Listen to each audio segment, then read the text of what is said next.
guys. Joel, behind you! Hey guys, I'm with Arne Meyer, community strategist at Naughty Dog. We're going to talk about The Last of Us, that really awesome game that I just finished playing. For people who don't really know what the game is, I don't know why they wouldn't.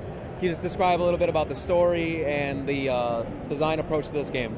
Sure. The overall setting of the game is The Last of Us takes place 20 years, roughly after present day, after a fungal infection has decimated civilization as we know it. So the governments have collapsed, the infrastructure has collapsed, no electricity, like manufacturing's gone, so like supplies are scarce. And the story of the game is centers around Joel and Ellie. So you play as Joel, and he's been tasked to smuggle Ellie out of a quarantine zone and deliver her to sort of this resistance group that doesn't believe in the police state, like the oppressive police state that exists in this quarantine zone. Various things go wrong, and so they end up in a journey that takes them across the United States, where they run into infected humans, they run into other human survivors, and they go through various cities, towns, rural areas. So in a variety of seasons. So really, the couple philosophies that we wanted to do with the game is one of the things Naughty Dog is really well known for is this character-driven narrative. So that's full force again here too. We really wanted to do this character drama and all about interpersonal relationships, what it's like when the human survivors, civilization, what choices they make when they're trying to survive with this like really difficult third-party stressor of the infected humans. Like they're a pretty difficult enemy. Do they have a specific name? The Infected? No, it's just called the Infected. You think about what people would probably think about calling them there. Like, we have a lot of colloquial names for things, like the Infected we've shown in the demo here today. They're called runners and clickers, which we figure, that's what people will call them. I've personally been calling them the Cordies. The Cordies, that works too. Fungal infection is really unique because we've seen virus outbreaks for, I guess, 50 years. I mean, so many years of gaming or movies, and there's a enemy type and it's viral, and now it's fungal, which is something very different. And I noticed that with the clickers, the fungal infection is very visible on their form. Can you describe a little bit about how the fungus affects the design of the enemies? Sure. The really interesting thing about one of the reasons why we chose this fungal infection is because we definitely wanted the infected humans to react differently, to be a different type of enemy type. And what happens is when our creative director Neil Druckmann and our game director Bruce Straley were looking for game ideas, they ran across this Planet Earth documentary where there exists this fungal infection that targets insects in the rainforest.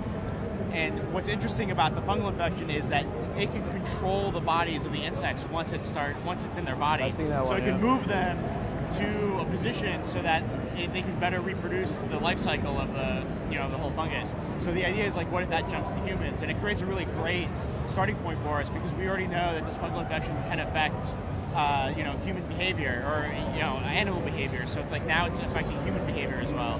And so we've mapped out the whole life cycle of what the fungus is with humans, and how it the different stages and how it expresses itself. So with the clickers, what happens in the insects is that the fungus starts to sprout from the body so that it can start spreading itself. The same thing's happening with the clickers. It's starting to come out of the body. So it's going through the eyes. It splits the skull open. Are the characters that we just saw immune, or are they not touching the infected at a vital stage or of contagion? Well, so one of the ways that you can get infected is obviously if you get bitten or attacked by the infected. So that's one of the ways that the infected are trying to do it. So really, it's no one's immune from it. It's just you're fortunate enough not to have had the right type of run-in so that the infection has started to enter their body. Okay. So development-wise, we have 3 Uncharted games. It's been, I guess, several years. How does the development of The Last of Us differ from Uncharted? Well, I mean, really, we split off the teams, right? So we have a whole separate team working on it, and we're trying to create this new genre of game. So we're taking a very different approach to what the teams at Naughty Dog have been used to.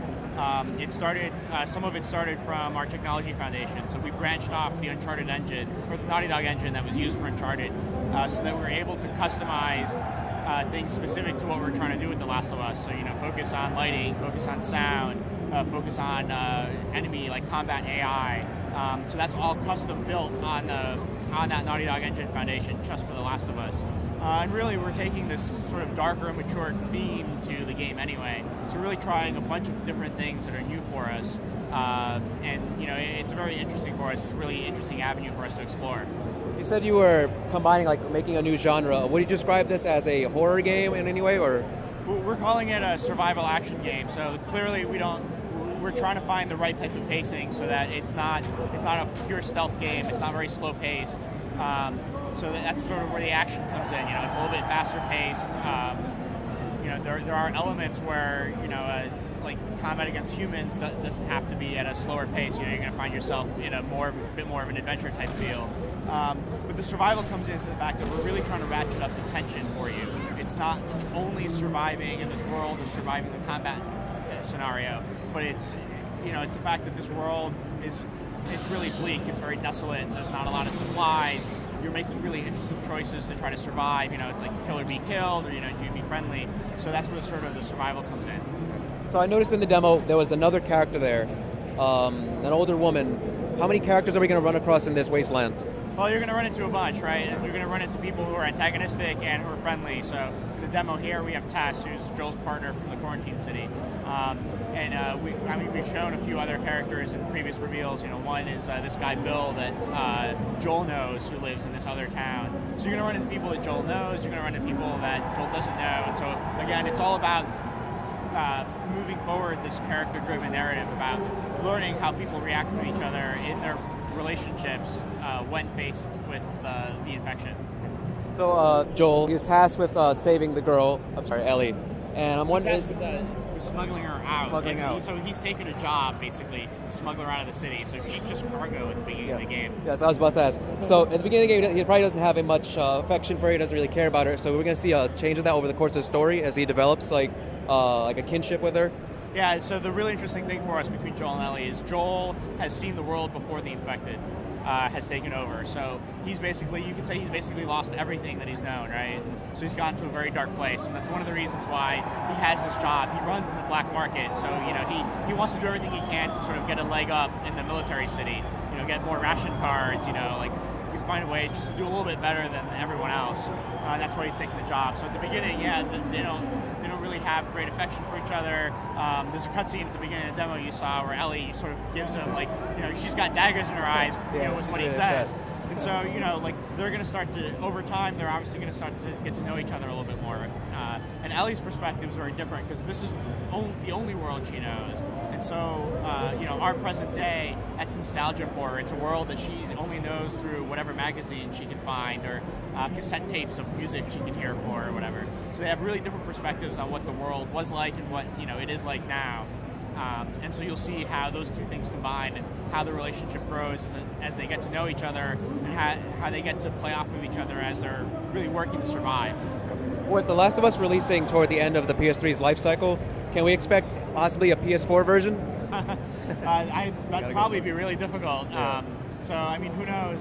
I don't think we even know what it would take to be able to do that. But I mean, I think we're doing a really great job with the game on the PS3 anyway. I mean, again, when we started development on this, next gen was really so far away that we couldn't even factor it into what we were doing. It was basically like, let's hunker down, let's create the best possible game on a gameplay standpoint, on a narrative standpoint, on a technical standpoint that we could on the PS3.